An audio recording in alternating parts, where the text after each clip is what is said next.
இன்றைக்கி நம்ம பார்க்க போகிற ரெசிபி ரொம்ப அருமையான ரெசிபி. முட்டையை வச்சு செய்ய போகிறோம். சட்டுன்னு ஈஸியாக செஞ்சு முடிச்சிடலாம்.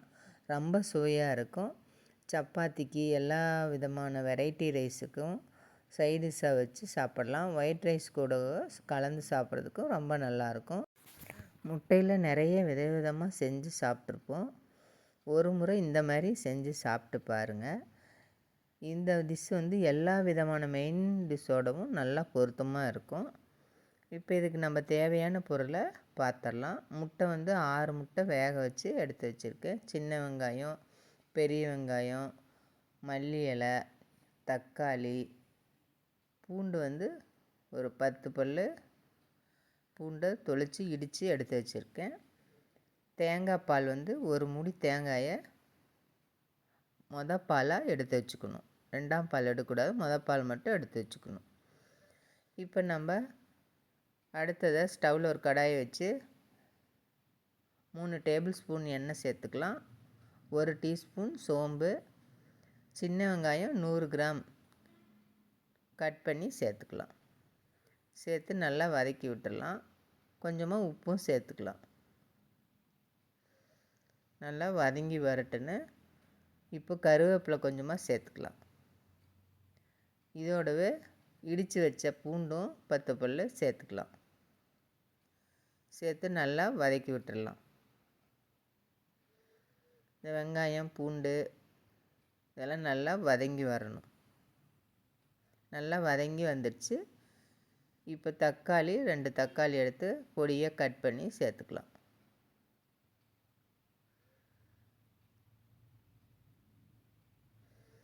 தக்காளியும் நல்லா வதங்கி வரணும். இப்போ இதுக்கும் தக்காளி வதங்கிறதுக்கு கொஞ்சமாக உப்பு சேர்த்துக்கலாம். மொத்தமாக இப்போ 1 டீஸ்பூன் அளவுக்கு உப்பு சேர்த்துருக்கோம். உப்பு சேர்த்து நல்லா வதக்கி விட்டுடலாம். இப்போது 1/4 டீஸ்பூன் அளவுக்கு மஞ்சத்தூள், 1 ஸ்பூன் அளவுக்கு மிளகாத்தூள், 1 ஸ்பூன் அளவுக்கு இஞ்சி பூண்டு பேஸ்ட்டு இதெல்லாம் சேர்த்து நல்லா வதக்கி விட்டுடலாம். நல்லா பச்சை வாசனை போகிற அளவுக்கு நல்லா வதங்கி வரணும்.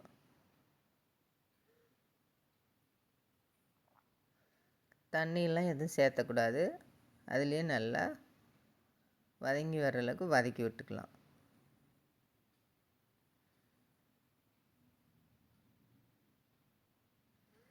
இப்போ இதோட நம்ம தேங்காய் பால் எடுத்து வச்சுருக்கோம். அதை சேர்த்துக்கலாம். திக்கான தேங்காய் பாலை எடுத்து வச்சுக்கணும். ஒரு மூடி தேங்காய் எடுத்து கொஞ்சமாக தண்ணி சேர்த்து நல்லா அரைச்சி வடிகட்டி எடுத்துக்கலாம்.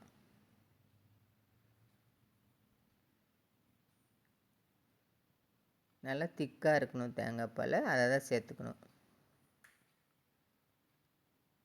சேர்த்து நல்லா கலந்து விட்டுலாம். இது நல்லா வதங்கி வரட்டும்.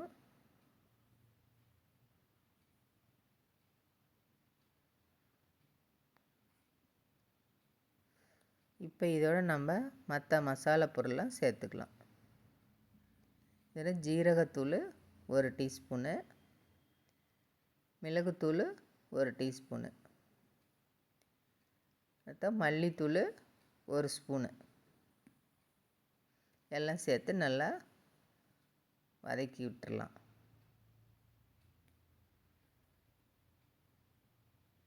நல்லா வதங்கி பச்சை வாசனை போய் நல்லா எண்ணெய் பிரிஞ்சு வரும். அந்தளவுக்கு நல்லா வதக்கிக்கணும்.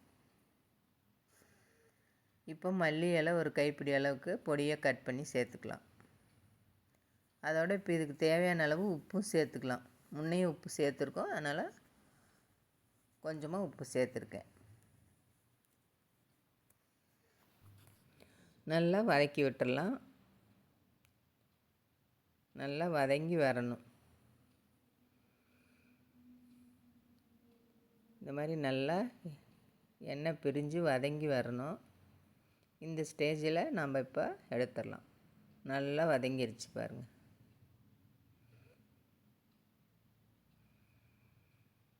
இப்போ நம்ம இதை எடுத்து வச்சிடலாம். அடுத்ததாக நம்ம முட்டையை நல்லா வேக வச்சு 4ஆக கட் பண்ணி எடுத்து வச்சுக்கலாம்.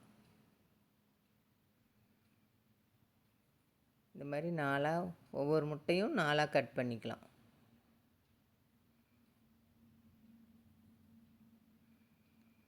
எல்லா முட்டையும் 6 முட்டையும் நல்லா 4ஆக கட் பண்ணி எடுத்து வச்சுக்கலாம். அடுத்து ஸ்டவ்வில் கடாயை வச்சு 3 டேபிள் ஸ்பூன் எண்ணெய் சேர்த்துக்கலாம். 1/4 டீஸ்பூன் சோம்பு சேர்த்துக்கலாம். ஒரு பெரிய வெங்காயம் கட் பண்ணி சேர்த்துக்கலாம். சேர்த்து நல்லா வதக்கி விட்டுறலாம். ஒரு 3/4 வாசி வெங்காயம் நல்லா வதங்கி வந்தால் போதும். இதுக்கு தேவையான அளவு உப்பு சேர்த்துக்கலாம். வெங்காயம் வதங்கிறதுக்கு மட்டும்தான் நம்ம இதுக்கு உப்பு சேர்த்தணும். கருவேப்பிலையும் சேர்த்துக்கலாம். ஒரு கொத்து கருவேப்பிலை.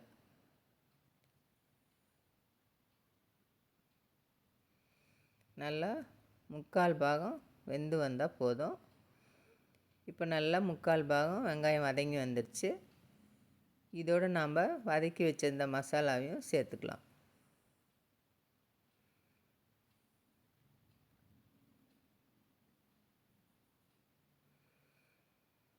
இப்போ அதையும் சேர்த்துட்டு நம்ம கட் பண்ணி வச்ச முட்டையும் நம்ம சேர்த்துக்கலாம்.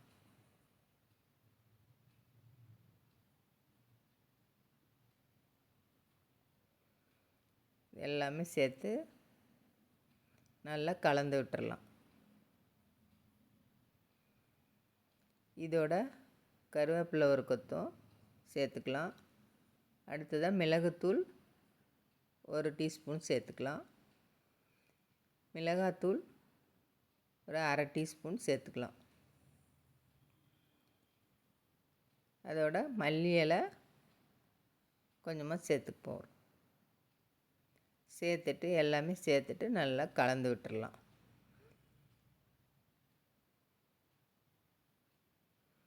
நல்லா இந்த மாதிரி கலந்து எடுத்துக்கலாம்.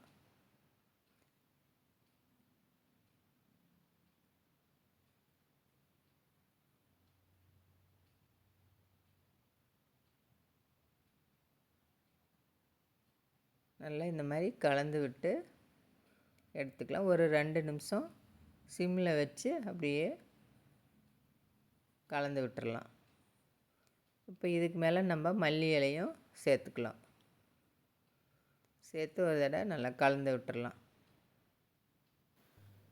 இப்போ நம்மளுடைய முட்டை மசாலா ரெடி ஆயிடுச்சு. இந்த மாதிரி நீங்களும் ஒரு தடவை செஞ்சு பாருங்கள். ரொம்ப சட்டுன்னு ஈஸியாக செஞ்சு முடிச்சிடலாம். ரொம்ப சுவையாகவும் இருக்கும். இந்த மாதிரி செஞ்சு கொடுத்திங்கன்னா இன்னொரு தடவை செஞ்சு கொடுக்க சொல்லி கேட்டு வாங்கி சாப்பிடுவாங்க. அந்தளவுக்கு ரொம்ப அருமையாக இருக்கும். இது சப்பாத்தி கூட ரொம்ப சூப்பராக இருக்கும். ஒயிட் ரைஸ் கூட கலந்து சாப்பிடவும் ரொம்ப நல்லாயிருக்கும். இந்த மாதிரி ஒரு முறை நீங்களும் செஞ்சு பாருங்கள். லைக் பண்ணுங்கள், ஷேர் பண்ணுங்கள், சப்ஸ்கிரைப் பண்ணுங்கள். நன்றி, வணக்கம்.